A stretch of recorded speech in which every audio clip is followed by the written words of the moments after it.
Hello সবাইকে, আমি Manisha. Unscripted Manisha চ্যানেলে তোমাদের সবাইকে ওয়েলকাম।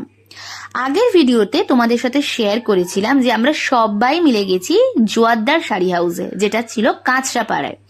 আজ তোমাদের সাথে শেয়ার করব যে আমরা ওখান থেকে কি কি শাড়ি কিনেছি।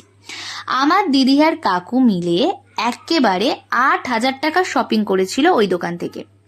এই শাড়ি দুটো নেওয়া হয়েছিল, হালকা পিঙ্ক কালারের ওপরে শিফন মেটেরিয়ালের শাড়ি। তোমরা দুর্গাপুজো বিয়ে বাড়িতে অনায়াসে পরতে পারবে।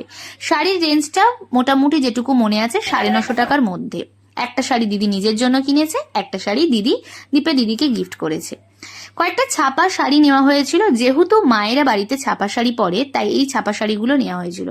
এগুলো 550 টাকা 580 টাকা দামের মধ্যে। এই পাঞ্জাবিটা কল্যাণদা বাবার জন্যই কিনেছে।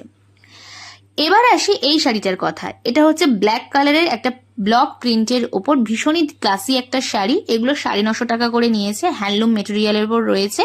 এটা কাকু গিফট করেছে আমার দিদিকে, আর কাকু আমাকেও সেম শাড়ি একটা স্কাই কালারের কিনে দিয়েছে। এবার আসি এই শাড়িটার কথা। এই শাড়িটা আমার খুবই পছন্দ হয়েছিল।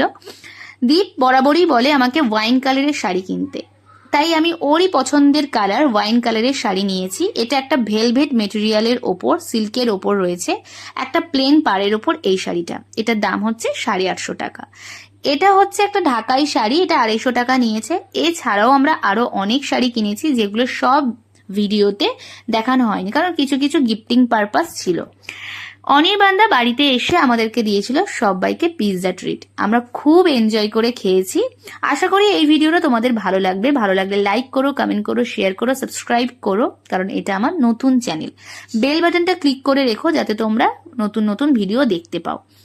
যাই হোক, তোমরা কারা কারা কাঁচরাপাড়াতে গেছো আর কি কি শাড়ি কিনেছো সেটা কিন্তু আমাকে কমেন্ট করে জানিও। আশা করি তোমাদের ভালো লাগবে ভিডিওটা। চলো টাটা।